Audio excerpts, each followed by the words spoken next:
Welcome back to Networking Unleashed, Building Profitable Connections, where we go to beyond handshakes and dive into the conversations that create real impact. Today's guest is someone who brings the perfect blend of strategy and soul to the small business world.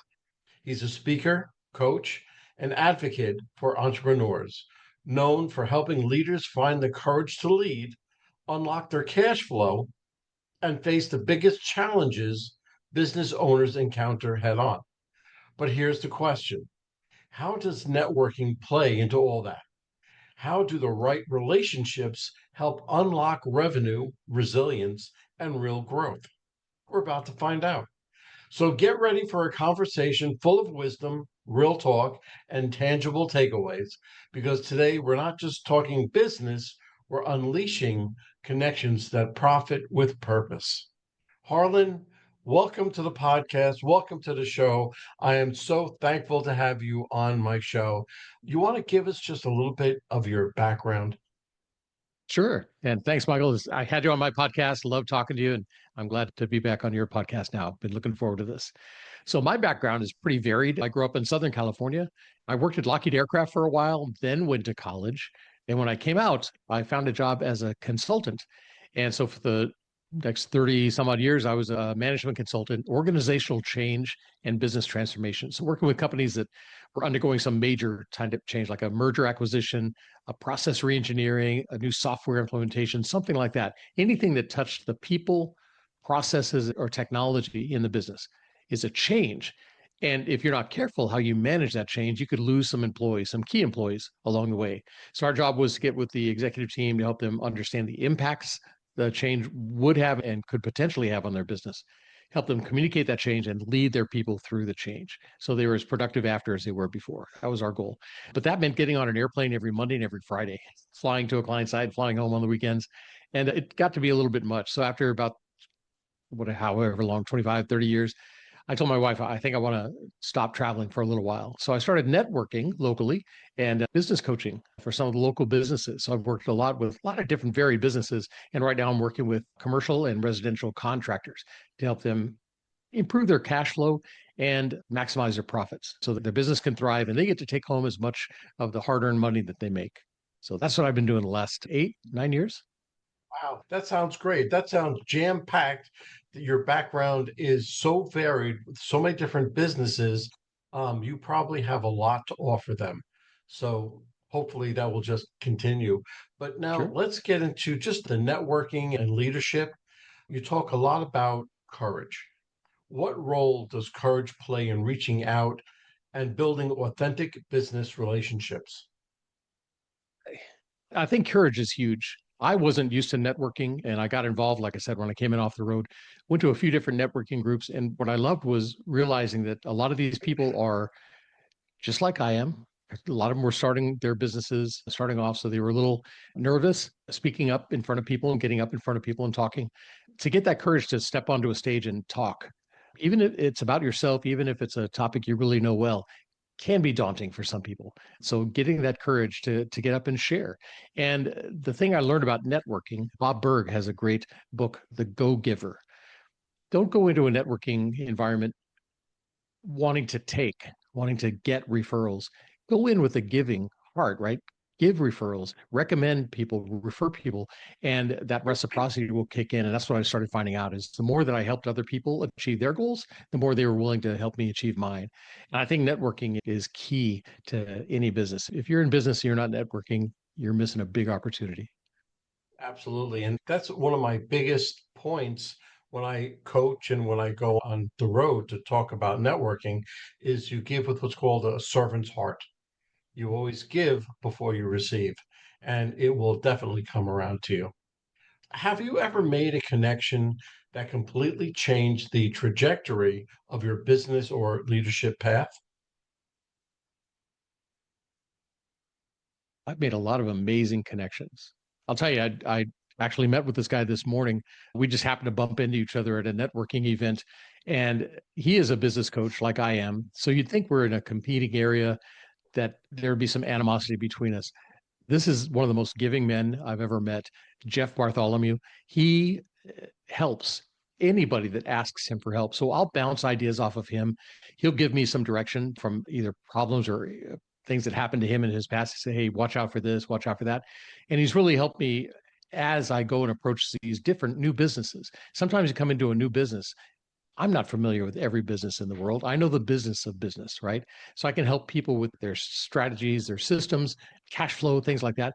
But the finer details of the business, sometimes those elude me. So I can go with Jeff, we'll sit down, have a cup of coffee, bounce ideas off of each other and stuff, and I come out recharged, ready to go. So yeah, the networking, he has been a great mentor for me. That's great that you can find somebody in your same lane and you're not in competition, but you actually help one another. And I think that's the true meaning of doing business and networking and having the servant's heart. So that's right on all the levels. In your experience, how can networking directly impact a small business's cash flow for better or worse?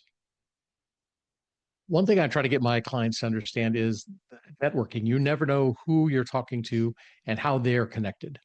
So getting out in opportunities to talk to people, to let them know what it is that you do and how you do it, I think is great for business. The one thing that happens a lot with cash flow, it's not so much the money coming in, it's the things that are going on in the business, how they use the money that's going out, the profitability. By getting out and networking with people, you can run into what we call gate openers. The people who may not ever buy the product or service you're selling, but they work with the same clients or customers that you do. And they may be able to bring you in. When the client buys this, maybe your product or service is the next little piece they're missing. And so these gate openers can actually introduce you to people. And anytime you can get an introduction to someone, it carries so much weight, that halo effect. If they've already bought from this person, they're in good standing, right? People can trust. That halo effect shines on you. And when they introduce you, you've got their credibility standing in for you and stuff. So I think networking is huge. And I've seen it change people's lives where they will make a connection that connects them with the second or third party who then becomes a big customer for them. So you just never know where it's going to go. So you're not networking necessarily with the person you're speaking to, you're networking with their network Yeah, of people. exactly. And whether it's two or three times removed, because if they've purchased from you or from somebody that is associated with you, they like you already. They all that trust factor is already there, so they can recommend you. That's very true. And I always believe in talking to the person as if they're the center of their network. Right. So that's very good. Do you believe referrals are the most underutilized revenue stream in a small business? Absolutely. Absolutely. A lot of the mindset is we've sold something to these people. They've done their part. I've done my part, and we're done with them. I try to get my clients, keep them involved, email them every once in a while, check in with them. If you're in the neighborhood, stop by and say hello. If it's business to business or something like that, try to stay in front of them as much as possible because you never know when they're going to be talking to someone or someone in their family needs something. And you want to stay top of mind with them. If you sell and then you walk away, then you're no better than some of the big box retail stores. They don't come and see how things are going. If you buy a product or Oh, I can't, does, I can't hear. Okay, I I'm can't hear sorry. you. Oh, now I can hear you. All right. Are we back? Yep. Sorry. Sorry, I told you technical difficulties. If somebody buys a product or service from you, check in with them after a month or two. See how that product is working. Did it do everything that you thought it would? Did we perform the way we thought we could? Those type of interactions, I think, grow. If people have a really good experience, they're going to tell more their friends and colleagues about what you do. So always keep those relationships forefront. I truly believe that the days of building your customer list is really passe. Now you're building the relationships. And after you've given them a service, whatever the case may be, you put them into your CRM and do some sort of a drip campaign. So you're always staying top of mind. So I always say, oh, you know what? Harlan knows that. Let me give him a call. And he just gives you a call, gives you a call. I'm a firm believer in the relationship building as opposed to just adding to your client list, your customer list. You often say small business owners face one major problem. How can the right network help solve it? So I often quote Mike Michalowicz, a business author, Profit First, Fix This Next. Mike Michalowicz said, the biggest problem business owners have is that they don't know what their biggest problem is. And I found that true with some of the clients that I've worked with. They know something's wrong. The business isn't quite working the way they thought it should, but they have no idea what they do. So they end up working longer, working harder, trying to get more sales, right? And that's rarely the problem that's happening. By going out and networking, talking to other people, talking to them about their businesses, see the struggles that they're going through, you may realize, hey, I'm barking up the wrong tree. That's not really what's going on. Find out what they're using. If you're looking to change your point of sale system, what are other people using? Network with them and ask the questions. Love to talk about themselves. They love to talk about their business. Go up and ask somebody, how do you guys do this? And again, yes, you may be in a similar industry. You may be competitors. There are what, 7, 8 billion people in the world? There are plenty of people. There are plenty of customers around there. Don't get hung up on that. Talk to people, ask them about their business, share some ideas, trade with them.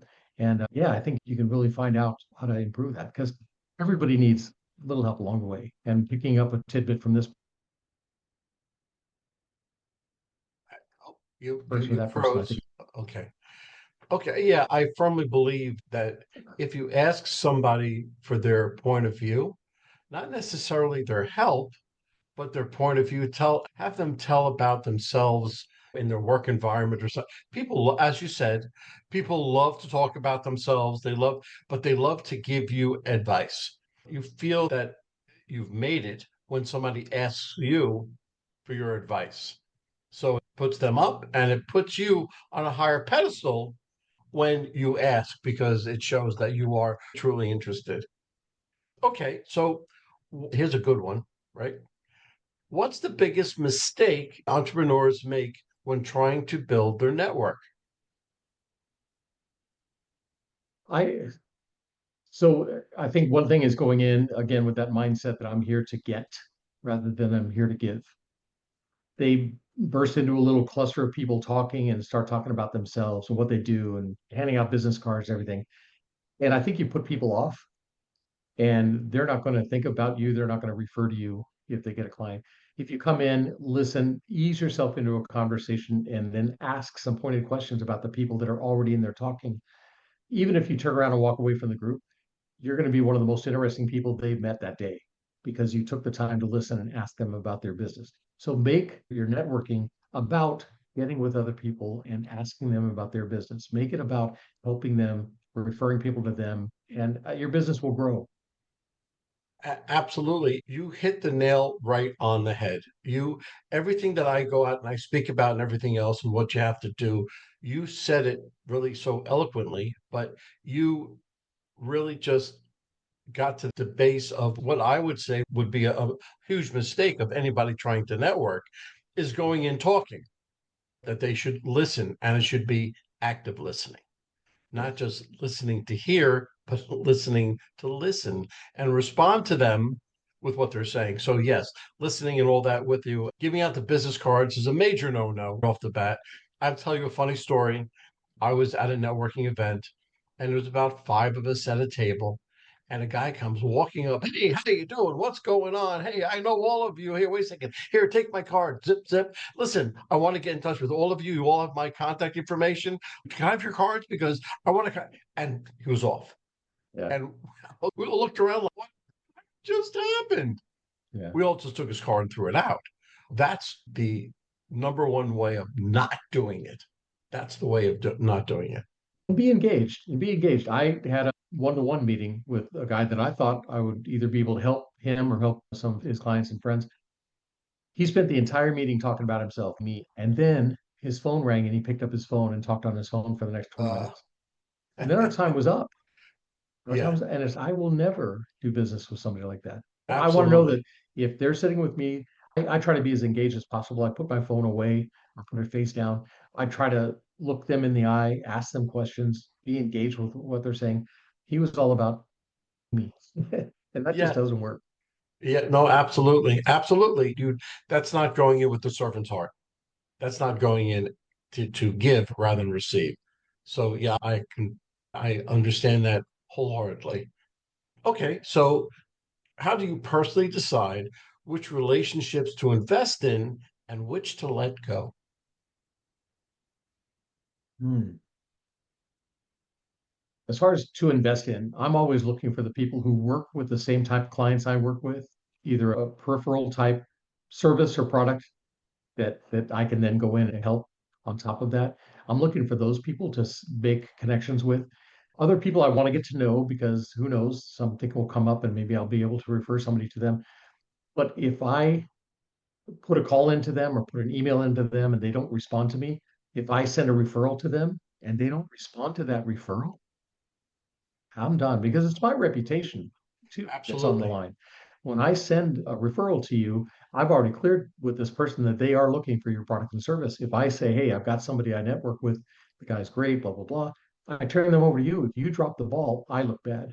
And now it's hard for me to go back in front of that person and give any referral. So that's one of the big things that I look for. If somebody doesn't respect the referrals I'm giving them, if they don't respect my time and my effort, sorry, I just won't do business with them. Respect goes such a long way, and you have to know how to respect the other person. And as you said, you take your phone, you put it in your pocket or face down. It's away from you. You don't even consider looking at it. You're looking at the person square in the eye. You're engaging with the person. So you're 100% present. And if they can't give you the same respect, then you really don't have a relationship at all.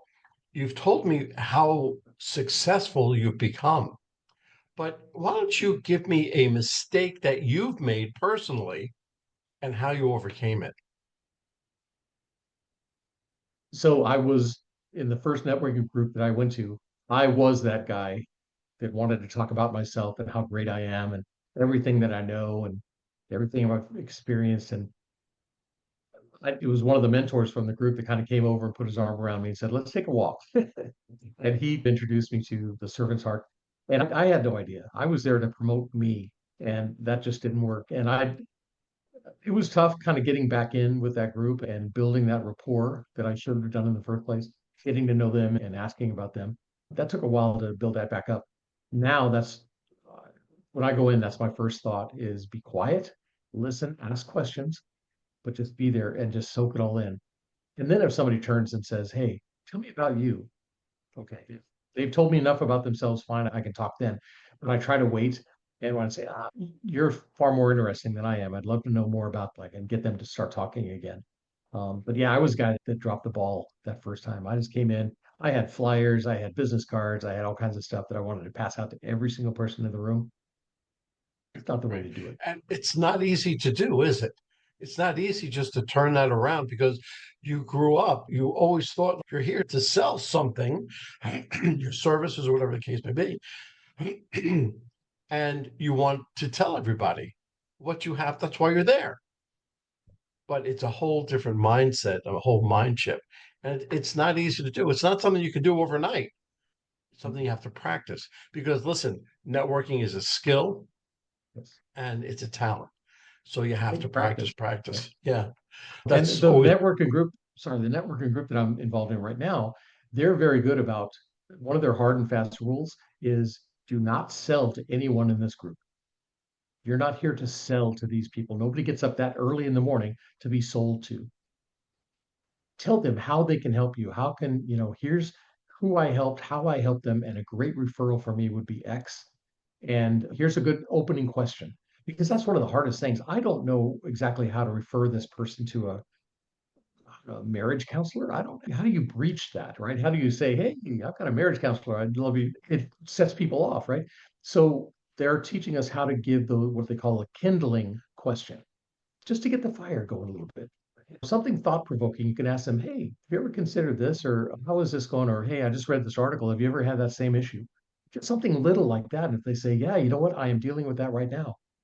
I may have somebody you can talk to. So trying to get that down. It's again, it's not you're not selling to the people you're networking with. You're basically building your sales team. These are the people that are going to go out and think of you. So whatever you can do to help them keep you in their mind, that's what you ought to do. and that's really the perfect way. You can't I used to belong to a BNI And that was referral, whether it was a real referral or not. And The most of the name in your time, pocket. Yeah. it was not. Okay. I did 1 year of BNI because that's what I paid for, and I really cut it out. When I was in New York, I had my own networking groups, one in New York, one in New Jersey. I had about 30 businesses in each. I took the best from BNI, the best from the tip, Mhm. and I created my own networking group. And I did just about what we're talking about now. But it's been years and years of practice because nobody will get it right first time out. Sure. Um, when building a network from scratch, what's the first Mhm. thing a small business owner should do? I think the pre-work, understanding number one, your products and services that you're going to talk about, understand who your customer is. So you have a good, clear picture of who that customer and how you can help them. What are the things they're struggling with? How does your product or service ease that pain or solve that issue that they have so that you know then how to go out and present your business to everybody?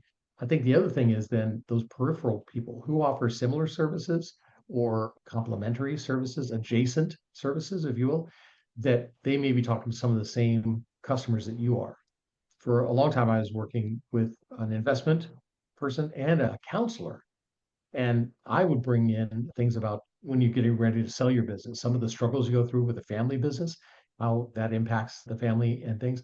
We work with a lot of the same people. So we saw that there might have been a little bit of overlap. So we did a few presentations together. That was good. If you could find out who those other people are, that those gate openers, and try to who would these people be, and then reach out to them. If they're not in your group, invite somebody to be in your group. Tell everybody else, I would love an introduction to this person or this person, and try to get them in your group. Always try to build your group. Think about who you know that could support somebody else in your group and start inviting them.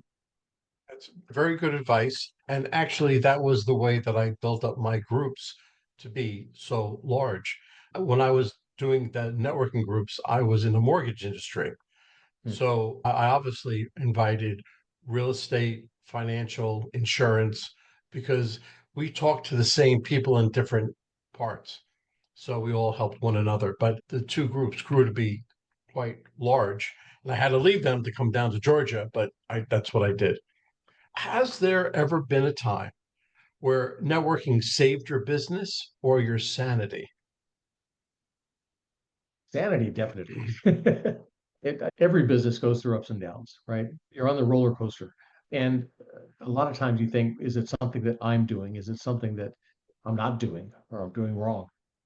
By being in the network and sharing that, here's the concern that I have and stuff, you realize that a lot of people are going through the same thing you are. And maybe you can help support each other through that. And I did that when I first got into coaching. There were a lot of times where I'd hit dry spells. It's like, what am I doing wrong? And everybody said, no, everybody's slow right now. COVID is a great example for a lot of businesses that impacted people. And it's like, just we'll get through this. Maybe here's some options you could do. Here's some things you might be able to do.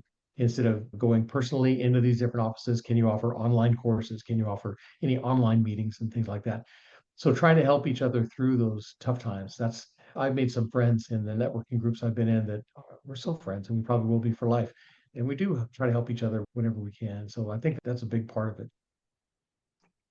How can you balance the in-person networking groups or in-person networking events with digital? And I think there are a lot of both now. People are used to using Zoom and Teams to conduct work. So I don't think they're as standoffish as they were for a while. Everybody, if you're not meeting in person, it's not valued. I don't agree. I have a group of other business coaches that I meet with every other month, and we're scattered all over, but we get together and share online. And it's nice to build that rapport. I think you can do it. You have to be a little bit more specific on how you build those long distance relationships. Be intentional about it. Be engaged. You don't want to be on camera and be looking off to the side doing something or playing with your dog or whatever. You want to make sure that you're engaged, just like you are in a meeting, sitting with people. Have your camera on. I've been in a few meetings where people have their camera off. That's almost like being in a conference room, but you turn your chair around to face the window and not look at the people you're meeting with. Have your camera on and be engaged. and ask questions and things like that. So it's all the same rules that would apply in a live event. But having those Zoom type meetings, I think are great because you can get yourself involved in other areas where you might not be able to drive to all the time. Get involved in those meetings and you can still meet with these people, still get in front of them and find out what they're doing and how you can help them. And they in turn can help you. So yeah, I think it's a great tool. I love the online meetings. Yeah, it's great. I do virtual workshops, Nice. which was new to me because I'm used to going to the business and doing a workshop and everything. But I always give them a standard rules, a list of standard rules. Have your camera on, be attentive, be interactive, don't look down at your phone, don't, make believe that you're in a conference room. And I would say 90% of the time it works because that other 10% of the time Yeah. nothing works. Okay, let's bring this full circle. Okay. What's one networking habit or ritual you swear by that our listeners could start doing today?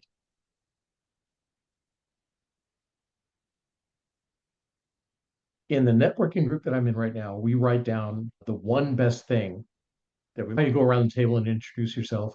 Here's my business, who I work with and what I do and how I help them. We write down the one best thing we learn from each person. And then towards the end of the meeting, we can stand up and say, hey, I really liked how you said this. I really love the quote you gave on this. And it gives some support and feedback, pat on the back, which everybody needs, right? Just some encouragement to keep doing what you're doing. We can also jot down maybe tips. Hey, you missed an opportunity to say this or talk about this. We share those opportunities then with the person afterwards. So again, we're there to help support each other and build each other up, not just to get referrals from you, but to build the morale of the whole team. And so, yeah, that's what I like to do. I take a lot of notes during the meeting and I share those with everybody during the meeting and after. That's great. And I'm sure that's taken practice. You didn't just get out of college and all of a sudden start doing all these fantastic things. You had to learn. And that's what I'm trying to get at with my listeners that first of all, you go out and you start. You just do it. Because the first time you're going to suck. There's no two ways about it. You're not going to get, but by the second, third, fourth, fifth time, you're going to get better and you're going to enjoy it.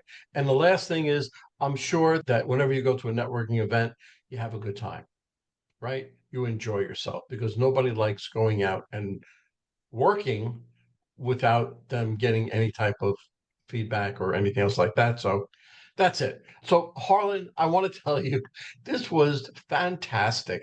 You were a great guest. And if somebody wanted to get hold of you for coaching or for otherwise, how can they do it? They can start on my website. The website is ib4e-coaching.com. A lot of information out there. I've got some PDFs and things like that you can download from there, free content. And yeah, if they'd like to talk to me, you can connect with me there. Connect with me on LinkedIn, Harlan Hammack on LinkedIn, and love to chat. Love to talk with you. Fantastic. Harlan, I can't wait to speak with you again. I'll speak with you soon. Awesome. Thanks, Michael. Well, hold on, folks. Don't go anywhere. Let me just read a few of our sponsors that we have. Struggling to reach success? Maybe it's time to quit. In Quit Your Way to Success by Rodney Davis, this reveals 27 steps to breaking bad habits that hold you back. This powerful book helps you rewire your mindset, take control of your actions, and turn setbacks into stepping stones. With real life examples, motivational quotes, and actionable lessons, especially for sales professionals, you'll gain the tools to quit, what's stopping you, and start winning. Transform your future today. So Quit Your Way to Success by Rodney Davis, available now on Amazon. And this is a nonprofit called Revved Up Kids. This is something I believe in wholeheartedly. Revved Up Kids is on a mission to protect children and teens from sexual abuse, exploitation, and trafficking. They provide prevention training programs for children, teens, and adults. To learn more, go to revvedupkids.org. That's REVVEDUPKIDS.org. Well, that's a wrap, folks. A huge thank you to our special guest, for sharing such incredible insights today. And of course, a big shout out to you, our amazing listeners, for tuning in and spending your time with us. Remember, networking isn't about being perfect, it's about being present. So take what you've learned today, get out there, and make some meaningful connections. If you enjoyed this episode, don't forget to subscribe, leave us a review, and share it with someone who could use a little networking inspiration. Let's keep the conversation going. You can find me on Apple, Spotify, YouTube, or my website, Michael. Remember, until next time, keep practicing, keep connecting, and keep building those relationships. This is Michael A. Forman signing off. Take care and happy networking.